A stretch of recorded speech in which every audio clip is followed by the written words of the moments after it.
श्री कृष्णं वंदे जगद्गुरुम् इदं श्री सद्गुरुवे नमः। वाङ्मय नंबर 4 साधना पद्धतियों का ज्ञान और विज्ञान ऑडियो नंबर 55। पिछले ऑडियो में गुरुदेव ने हमें बताया कि यम और नियम हर कोई सरलता पूर्वक कर सकता है, उसमें प्रगति कर सकता है और सफलता भी पा सकता है।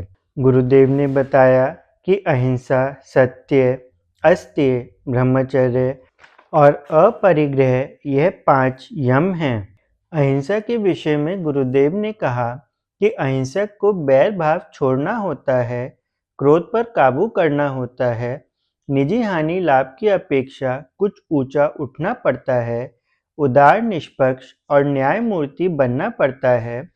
तब उस दृष्टिकोण से जो भी निर्णय किया जाए वह अहिंसा ही होगा।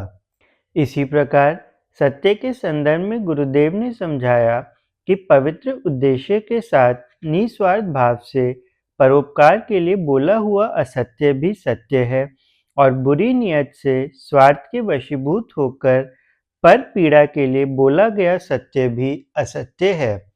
सत्य को वाणी का एक विशेषण बना देना उस महातत्व को अपमानित करना है। अब क्रमशः आगे। तीसरा यम अस्तेय। अस्तेय अर्थात चोरी ना करना। अस्तेय का यही संक्षिप्त अर्थ है। पराई चीज को बिना उसकी आज्ञा के गुप्त रूप से ले लेने को चोरी कहते हैं। दूसरे की कमाई का अनुचित रूप से अपहरण करना चोरी है। जिस वस्तु पर न्यायतः अपना स्वत्व नहीं है, उसे उसके स्वामी की बिना जानकारी के या बलात्कार पूर्वक ले लेना स्तेय है। इससे बचना अस्तेय कहा जाएगा। पराई चीज को बिना उसकी स्वीकृति के ले लेना यह चोरी का मोटा अर्थ है। पशुओं का दूध, भेड़ के बाल, मक्खियों का शहद यह पराई चीज भी हैं और उनकी स्वीकृति के बिना भी ली जाती हैं। पिता की कमाई हुई जायदाद पराई है। यदि पिता ना चाहते हों तो भी उनके बाद उस संपत्ति का अधिकार पुत्र को ही प्राप्त होगा। अपराधी से अदालत जुर्माना वसूल करती है। राज्याधिकारी आयकर, चुंगी आदि वसूल करते हैं। वह रकमें पराई हैं और मालिक इच्छा पूर्वक भी नहीं देते तो भी वह चोरी नहीं है। पहली पराई चीज और दूसरा बिना आज्ञा, इन दो ही तत्वों के आधार पर स्तेय और अस्तेय का ठीक-ठीक निर्णय नहीं हो सकता। मान लीजिए कि कोई व्यक्ति दबाव के कारण किसी वस्तु को देने के लिए तैयार किया जाता है और वह लाचारी में आज्ञा दे देता है, तो क्या वह अस्तेय हो गया? कोई व्यक्ति अपने पास दूसरे की अमानत जमा किए हुए है, किंतु अब नियत बिगड़ जाने से उस पर अपनी मालिकी बताता है और असली मालिक को उसे लौटाने से इनकार करता है, क्या उससे वह अमानत बलपूर्वक ना लौटानी चाहिए? क्या वर्तमान समय में पराई चीज दिखाई पड़ने के कारण और बेईमानी से आज्ञा ना मिलने के कारण उस अमानत को छोड़ बैठना चाहिए? मोटे तौर पर स्तेय और अस्तेय की विवेचना करने पर बहुत भ्रम हो सकता है। बहुत बार ऐसा होता है कि वह वस्तु पराई भी नहीं है और आज्ञा का भी प्रश्न नहीं उठता, तो भी वह चोरी हो जाती है। जैसे एक दुकानदार अपने बाट कम रखता है, पलड़ों में पासंग रखता है या कम तोलता है। दुकान में रखी हुई चीज़ें पराई नहीं हैं और उनमें से इतनी निकाल लेने या कम देने के लिए किसी से आज्ञा लेने की भी जरूरत नहीं है।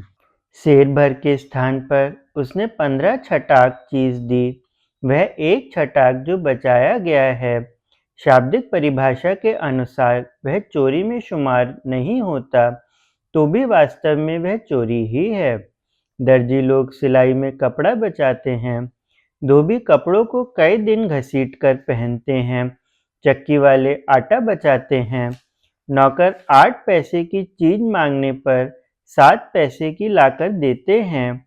असली मालिक को इन चोरियों का पता नहीं लग पाता, इस ओर अधिक ध्यान भी नहीं जाता, तो भी इनकी गणना चोरी में ही होगी। मालिक को अपनी हानि का पता ना चले और गुप्त या अप्रत्यक्ष रूप से कोई चुपके-चुपके कुछ करता रहे, तो भले ही वह प्रकट ना होने पाए, पर होगी वह चोरी ही। कर्तव्य की चोरी अपने ढंग की बड़ी गर्हित चोरी है।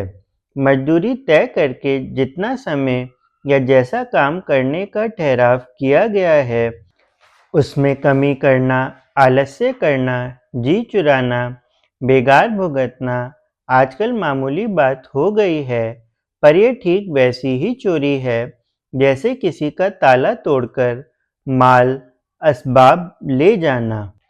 विश्वसनीय गुप्त कार्य को करने की जिम्मेदारी अपने ऊपर लेकर उसका भेद प्रकट कर देना, किसी की कृति को अपनी कृति बनाना, अनाधिकार चेष्टा करना चोरी है। अपने फर्जों को अदा ना करना, आश्रितों की उपेक्षा करके स्वयं विशेष सुविधाएं भोगना, यह भी उसी सीमा में आता है जैसे बच्चों से छिपाकर कोई चीज़ खाते हैं। पड़ी हुई चीज़ मिले तो उसके मालिक की तलाश कर उस तक पहुँचानी चाहिए, सब पर प्रकट कर देना चाहिए, या मालिक का पता ना चले तो अधिकारी संस्था को सौंप देना चाहिए। यदि ऐसा ना किया जाए और वह वस्तु अपने पास चुपचाप रख ली जाए, तो वह भी चोरी है। ना करने योग्य कार्य के लिए अग्राह्य वस्तु के लिए मन ही मन ललचाना इसी श्रेणी का कार्य है। अपना नियत कर्तव्य करने के बदले में पुरस्कार मांगना, ना करने योग्य कार्य को करने के लिए भेंट लेना, यह दोनों प्रकार की रिश्वतें चोरी ही तो हैं। रिश्वतों का किस कदर बाजार गर्म है, यह किसी से छिपा नहीं है। जिसको जिस काम के लिए नियत किया गया है, वह उसी काम को करने के लिए अपना हक मांगता है। रिश्वत हक कहलाने लगी है। यह किसी विशेष कृपा के लिए नहीं, वरन ठीक तरह भलमन साहस से काम पूरा कर देने के लिए हक मांगा जाता है। यदि ना दिया जाए तो ऐसी अड़चनें डाली जाती हैं जिनको सहन करना मध्यमवर्ती के मनुष्य के लिए बड़ा कठिन होता है। अधिक हक देने पर तो ना करने योग्य कामों को हंसी खुशी से कर देते हैं। जिन लोगों से न्याय और सद्व्यवहार की आशा की जानी चाहिए, वहाँ रिश्वत ने हक का रूप धारण कर लिया है। चोरी को सीना जोरी की जुर्रत हो गई है। यह हरकतें अब बंद होनी चाहिए। अस्तेय का वास्तविक तात्पर्य है अपना वास्तविक हक खाना। धर्मपूर्वक जो वस्तु जितनी मात्रा में अपने को मिलनी चाहिए, उसे उतनी ही मात्रा में लाना। पूरा एवज चुकाकर किसी वस्तु को ग्रहण करने का ध्यान रखा जाए तो चोरी से सहज ही छुटकारा मिल सकता है। जो कुछ आपको मिल रहा है, उसके बारे में विचार कीजिए कि क्या वास्तव में इस वस्तु पर मेरा धर्मपूर्वक हक है। किसी दूसरे का भाग तो नहीं खा रहा हूँ। जितना मुझे मिलना चाहिए, उससे अधिक तो नहीं ले रहा हूँ। अपने कर्तव्य में कमी तो नहीं कर रहा हूँ। जिनको देना चाहिए, उनको दिए बिना तो नहीं ले रहा हूँ। इन 5 प्रश्नों की कसौटी पर यदि अपनी प्राप्त वस्तु को कस लिया जाए, तो यह मालूम हो सकता है कि इसमें चोरी तो नहीं है, या चोरी का कितना अंश है। किसी का ताला तोड़कर या जेब काटकर कुछ ले लेना तो चोरी है ही, साथ ही कर्तव्य में त्रुटि रखना और हक से अधिक लेना भी चोरी है। इन चोरियों से बचते हुए अपनी पसीने की कमाई पर निर्भर रहना चाहिए। स्वयं चोरी से बचना तो आवश्यक है ही, साथ ही दूसरों को भी बचाना चाहिए। कम से कम चोरी में सहयोग करना तो बंद कर ही देना चाहिए।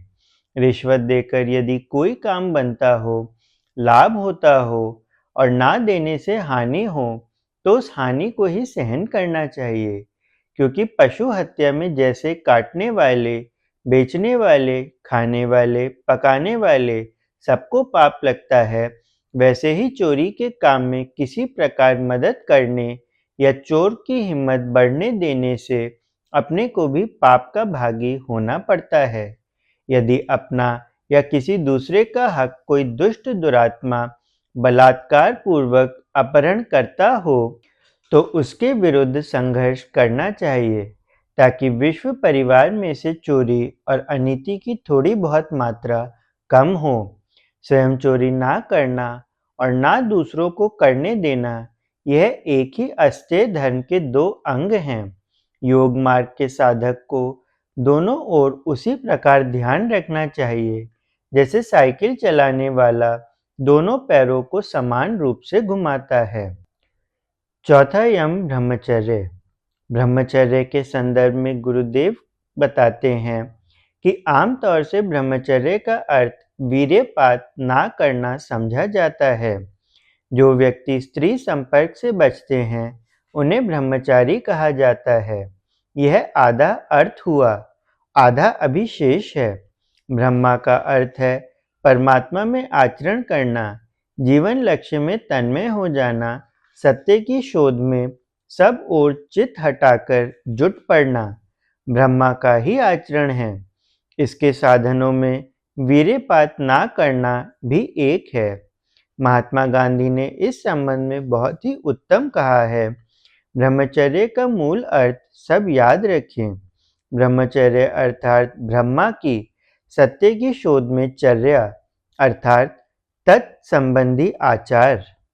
इस मूल अर्थ से सर्वेंद्रिय संयम का विशेष अर्थ निकलता है। सिर्फ जनेंद्रिय संयम के अधूरे अर्थ को तो हम भुला ही दें। जनेंद्रिय निरोध को ही ब्रह्मचर्य का पालन माना गया है। मेरी राय में यह अधूरी और खोटी व्याख्या है। विषय मात्र का निरोध ही ब्रह्मचर्य है।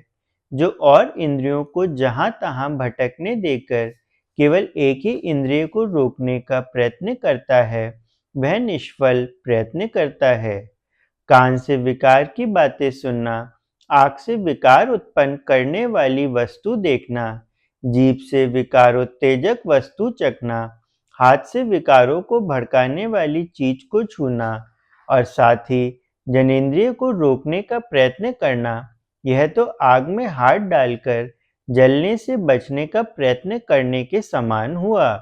इसलिए जो जनेंद्रिय को रोकने का निश्चय करे, उसे पहले ही से प्रत्येक इंद्रिय को उन इंद्रियों के विकारों से रोकने का निश्चय कर ही लिया जाना चाहिए। मैंने सदा से यह अनुभव किया है कि ब्रह्मचर्य की संकुचित व्याख्या से नुकसान हुआ है। मेरा तो यह निश्चित मत है और अनुभव है कि यदि हम सब इंद्रियों को एक साथ वश में कर लें, तो जनेंद्रिय को वश में करने का प्रयत्न शीघ्र ही सफल हो सकता है। तभी उसमें सफलता प्राप्त की जा सकती है। इसमें मुख्य स्वाद इंद्रिय है।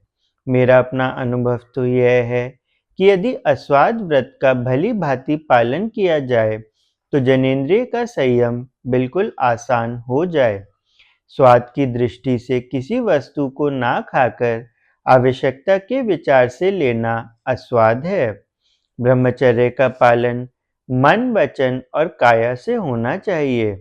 हमने गीता में पढ़ा है कि जो शरीर को काबू में रखता हुआ जान पड़ता है, पर मन से विकार का पोषण किया करता है, वह मूढ़ मिथ्याचारी है। मन को विकारपूर्ण रहने देकर शरीर को दबाने की कोशिश करना हानिकर है। जहाँ मन है, वहाँ अंत को शरीर भी घसीटे बिना नहीं रहता। यहाँ एक भेद समझ लेना जरूरी है। मन को विकारवश होने देना एक बात है और मन का अपने आप अनिच्छा से बलात् विकार को प्राप्त होना या होते रहना दूसरी बात है। इस विकार में यदि हम सहायक ना बने, तो आखिर जीत हमारी ही है। हम प्रतिपल यह अनुभव करते हैं कि शरीर तो काबू में रहता है, पर मन नहीं रहता। इसलिए शरीर को तुरंत ही वश में करके मन को वश में करने की रोज कोशिश करने से हम अपने कर्तव्य का पालन करते हैं, कर चुकते हैं। वीर्य का उपयोग तो शारीरिक और मानसिक शक्ति को बढ़ाने में है। विषय भोग में उसका उपयोग करना उसका अति दुरुपयोग है। इसके कारण वह कई रोगों का मूल बन जाता है। जीवन उद्देश्य की पूर्ति में सत्कर्मों द्वारा ईश्वर को प्रसन्न करने के प्रयत्न में ब्रह्मा भावना की चर्या में तन्मयता प्राप्त करने के लिए इंद्रियों का संयम अत्यंत आवश्यक है। जिसकी इंद्रियां अपने अपने विषय में दौड़ी फिरती हैं, उसका चित्त एक स्थान पर ठहर नहीं सकता और न उच्च उद्देश्यों में दिलचस्पी ले सकता है। दीर्घ जीवन, निरोगता, शरीर की पुष्टता, सुडौलता, बल बुद्धि, तेज, बुद्धि की प्रखरता आदि शारीरिक लाभों की नींव इंद्रिय संयम के ऊपर रखी होती है। शक्तियों का खर्च भोगों में ना होगा तो उसके द्वारा शरीर और मस्तिष्क बलवान हो सकेगा। अन्यथा जिस प्रकार फूटे हुए दीपक में से तेल चुचाता रहता है, तो वह अधिक समय तक अधिक प्रकाश के साथ ना जल सकेगा। जिस वृक्ष की जड़ों में कीड़े या दीमक लग रहे हों, वह निर्बल और अल्पजीवी ही होगा। यही बात मनुष्य की है। असंयम के कारण इंद्रिय भोगों में जिसकी शक्ति अधिक मात्रा में खर्च होती रहती है, वह ना तो शारीरिक दृष्टि से निरोग, बलवान एवं दीर्घजीवी हो सकता है और न मानसिक दृष्टि से ही मेधावी, मनस्वी एवं प्रभावशाली हो सकता है। फिर ब्रह्मा के आचरण में रत होना तो दूर की बात है। इंद्रिय संयम का तात्पर्य है विवेक के साथ मर्यादा के अंतर्गत इंद्रियों का उपयोग होना। इंद्रियों के अधीन अपने को इतना अधिक नहीं होना चाहिए कि भोग इच्छा को रोका ना जा सके या रोकने में बहुत विरोध या क्लेश सहना पड़े। इस प्रकार के संयम की आदत डालनी चाहिए कि इंद्रियों की इच्छा को जब चाहे तब आसानी से रोक सकें और भोग सामने हो तो भी उसे छोड़ सकें। कहने को 5 ज्ञानेंद्रियां हैं, पर वास्तव में 2 का ही संयम करना है। नाक, कान, आँख के भोग तो कभी-कभी और कम मात्रा में मिलते हैं, इसलिए उनकी अधिक चाट नहीं होती और ना उनमें इतनी प्रबलता ही होती है। जिन पर काबू पाना है, वह है स्वाद और काम वासना। जीभ के चटोरपन की प्रेरणा से किसी भी वस्तु को खाने से इनकार कर देना चाहिए। चटपटे, मीठे, खारी, खट्टे, चिकने पदार्थों को देखकर चटोरे मनुष्यों के मुंह में पानी भर आता है। इस वृत्ति को रोकना चाहिए। जब इस प्रकार मन चल रहा हो, तो हठात उस वस्तु को ना खाने की प्रतिज्ञा करनी चाहिए और दृढ़तापूर्वक उसका पालन करना चाहिए। कुछ समय के लिए बीच-बीच में कुछ समय तक नमक और मीठा छोड़ने का प्रयोग करते रहना चाहिए। जो वस्तु आवश्यक और लाभदायक हो, उसे स्वाद रहित होते हुए भी सेवन करना चाहिए। इसी प्रकार गृहस्थ होते हुए भी कभी-कभी कुछ समय के लिए ब्रह्मचर्य से रहने के व्रत उन्हें पूरा करते रहना चाहिए। अन्य स्त्रियों को बहन या पुत्री की दृष्टि से देखना चाहिए। कुदृष्टि के उत्पन्न होते ही अपना एक कान ऐंठकर अपने आप जोर से चपत लगानी चाहिए। गंदी पुस्तकों से, तस्वीरों से और संगीत से बचना चाहिए। इस प्रकार धीरे-धीरे स्वाद और काम वासना पर विजय प्राप्त की जा सकती है। किसी बात को पूरा करने के लिए मनुष्य दृढ़ प्रतिज्ञ हो जाए और प्रयत्न बराबर जारी रखे, तो कोई कारण नहीं कि उसमें सफलता प्राप्त ना हो। यह नहीं कहा जाता कि स्वादिष्ट पदार्थों का खाना बिल्कुल छोड़ ही देना चाहिए या गृहस्थ होते हुए भी वीर्यपात ना करने की प्रतिज्ञा कर लेनी चाहिए। कुछ विशेष व्यक्तियों को छोड़कर सबके लिए ना तो यह आवश्यक है और न लाभप्रद ही। साधारणतः स्वादिष्ट, सात्विक एवं सुरुचिपूर्ण भोजन करना शरीर को पुष्ट करता है और मर्यादा के अंतर्गत स्वस्थ मनस दोनों ही पक्षों की स्वाभाविक तीव्र उत्तेजना होने पर काम सेवन के मानसिक तत्वों को उत्साहित करता है। अति का निषेध है, कच्ची आयु में वीर्यपात का निषेध है, दिमागी अय्याशी का निषेध है इनसे बचना चाहिए। जहाँ तक हो सके कम अवसर भोग के काम आने देना चाहिए और अधिक अवसर संयम के लिए देना चाहिए। मन को भोगों की ओर से हटा लेना चाहिए, अर्थात अपनी भोग इच्छाओं पर काबू पा लेना चाहिए, ताकि वे अपने को विवश ना कर सके, वरन विवेक की आज्ञा अनुसार कार्य करें। ब्रह्मा में आचरण करने के लिए, दिव्य तत्व में चेतना को डुबाए रहने के लिए इंद्रिय संयम की आवश्यकता है।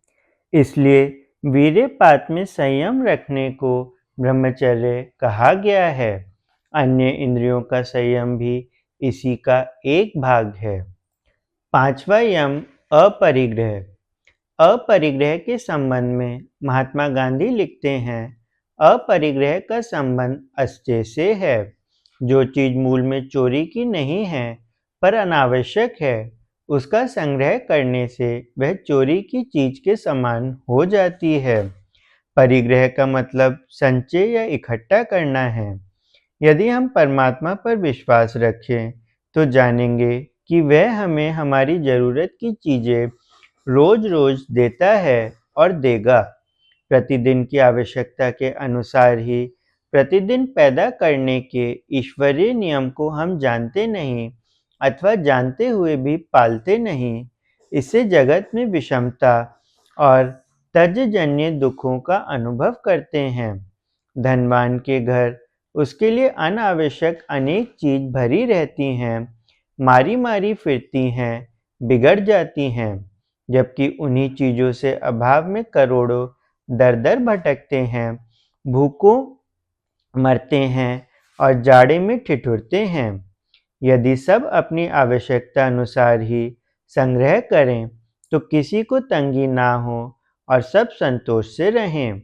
आज तो दोनों तंगी का अनुभव करते हैं। करोड़पति अरबपति होने की कोशिश करता है तो भी उसे संतोष नहीं रहता। कंगाल करोड़पति बनना चाहता है। कंगाल को पेट भर मिल जाने से ही संतोष नहीं पाया जाता, परंतु कंगाल को पेट भर पाने का हक है और समाज का धर्म है कि वह उसे उतना प्राप्त करा दे। अतः उसके और अपने संतोष की खातिर पहले धनाढ्य को पहल करनी चाहिए। वह अपना अत्यंत परिग्रह छोड़े तो कंगाल को पेट भर सहज ही मिलने लगे और दोनों पक्ष संतोष का सबक सीखें। हम नित्य अपने परिग्रह की जांच करते रहें और जैसे बने वैसे उसे घटाते रहें। सच्ची संस्कृति सुधार और सभ्यता का लक्षण परिग्रह की वृद्धि नहीं, बल्कि विचार और इच्छा पूर्वक उसकी कमी है। जैसे जैसे परिग्रह करते हैं, वैसे वैसे सच्चा सुख और सच्चा संतोष बढ़ता है, सेवा क्षमता बढ़ती है। हम बहुतेरा ऐसा संग्रह करते हैं जिसकी आवश्यकता सिद्ध नहीं कर सकते। फलतः ऐसे अनावश्यक परिग्रह से हम पड़ोसी की चोरी करने के लिए ललचाते हैं।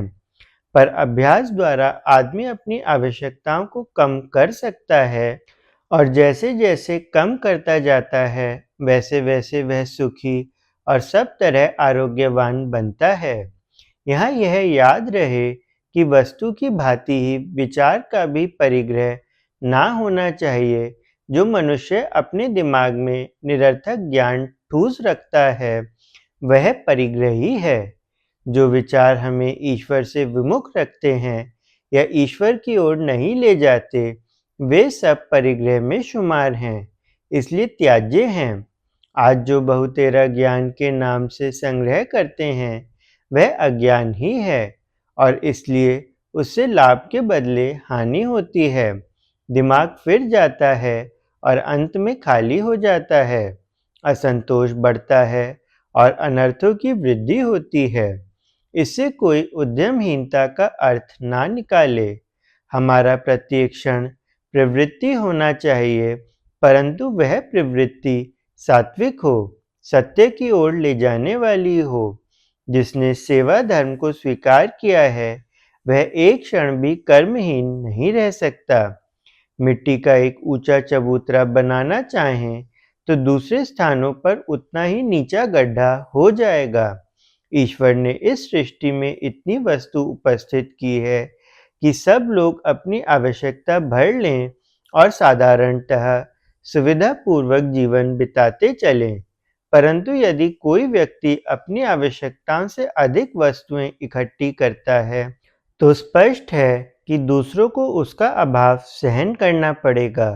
अमीर लोग अपने नीचे बहुत बड़ी संपत्ति दबाकर बैठ जाते हैं, तो असंख्य गरीबों को दुख दारिद्र्य सहने के लिए विवश होना पड़ता है।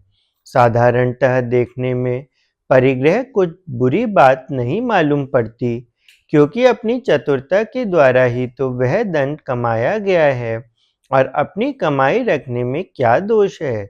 इस समस्या की गहराई में उतरने पर मालूम होता है कि चतुराई का उपयोग दूसरों की सुख वृद्धि तथा आत्मोन्नति के लिए है। यदि किसी में अधिक चतुराई है, तो इसका उपयोग उसे इसी मार्ग में करना चाहिए। अंधाधुंध संपत्ति जमा करते जाने में चतुराई है, खर्च करना एक प्रकार का बुद्धि व्यभिचार है। शरीर स्त्री का अपना है, वह उसका मनचाहा उपयोग कर सकती है, पर यदि वह वेश्यावृत्ति ग्रहण करे, तो निश्चय ही पाप की भागी होगी, क्योंकि शरीर उसका अपना भले ही है, पर उसका उपयोग निषिद्ध मार्ग में करना अनुचित है। इसी प्रकार जो अधिक बुद्धिमान है, उन्हें उसके द्वारा संसार के दुखों में कमी और सुखों में वृद्धि करने का प्रयत्न करना चाहिए, ना कि धन संचय द्वारा उल्टा आचरण करें। पूंजी एक जगह रुक जाने से दूसरों की उन्नति के मार्ग बंद हो जाते हैं। अमीर को ऐश उड़ाते देखकर गरीबों के मुंह में पानी आ जाता है। स्वाभाविक रीति से उतना कमाना तो संभव नहीं, इसलिए उनमें असंतोष बढ़ता है। फलतः ईर्ष्या, जलन, चोरी, कलह, संघर्ष आदि की उत्पत्ति होती है और समाज की सुख शांति नष्ट होती है।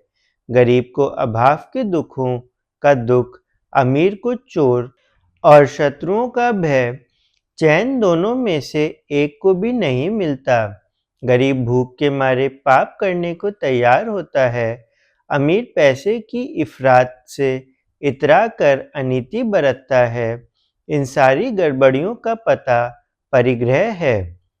यदि अपनी आवश्यकता भर ही लेने का संग्रह करने का सब लोग ध्यान रखें, तो सहज ही विश्वव्यापी अनीति और अशांति का अंत हो सकता है। जिसके पास विपुल धन धान्य है, उस फालतू पैसे को सत्कर्मों के लिए दान करते रहना चाहिए। कम से कम इतना तो करना ही चाहिए कि पैसे की इफरात से जो अहंकार उत्पन्न होता है और अनीति की ओर पैर बढ़ता है, उसे रोकें। फालतू पैसे को साथ साथ आने वाले फिजूल खर्ची, अहमन्यता, धृष्टता, फैशन, दुर्व्यसन, प्रमाद, खुशामद, पसंदगी, अविवेक आदि दुर्गुणों से विशेष रूप से सावधान रहें। जहाँ तक संभव हो उनसे बचता रहे। संपत्ति का अपने को ट्रस्टी समझकर उसकी रक्षा कराने और उसका उपयोग उचित मार्ग में करने की दृष्टि रखकर धनी मानी लोग किसी कदर अपरिग्रह का पालन कर सकते हैं। बादशाह नासिरुद्दीन का जीवन चरित्र जिन्होंने पढ़ा है, वे जानते हैं कि यह बादशाह बहुत बड़े राज्य का मालिक था और उसके खजाने अशरफियों और जवाहरातों से भरे थे, तो भी वह उसे प्रजा की संपत्ति समझता था और खुद टोपियां सीकर तथा पुस्तक लिखकर कमाता तथा उससे अपना गुजारा करता था। एक बार रसोई बनाने में उनकी बेगम का हाथ जल गया, तो बेगम ने डरते डरते एक लौंडी अर्थात नौकर रख देने की प्रार्थना की, पर नासिरुद्दीन ने स्पष्ट कह दिया कि प्रजा की अमानत में से मुझे कुछ भी पैसे खर्च करने का अधिकार नहीं है और मेरी निजी आमदनी इतनी नहीं है कि उसमें से एक नौकरानी रखी जा सके।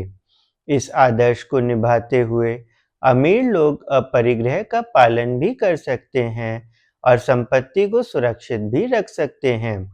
निजी खर्च के लिए शारीरिक परिश्रम द्वारा कुछ कमाना और संचित पूंजी द्वारा होने वाली आमदनी श्रेष्ठ कर्मों में लगाते चलना, यह एक सरल तरीका है जिस पर चलकर अमीर लोग भी अपरिग्रही बन सकते हैं। गरीब को जीवन उपयोगी जरूरी चीजें जुटानी चाहिए। साधारण जरूरतें पूरी हो जाने के बाद अपरिग्रह की भौतिक मर्यादा आरंभ होती है। मन से हर एक को सदैव अपरिग्रही होना चाहिए। आदर्श यही सामने रहना चाहिए कि सच्ची जरूरतें पूरी करने के लिए ही कमाते हैं, जोड़ने, जमा करने या ऐश उड़ाने के लिए नहीं।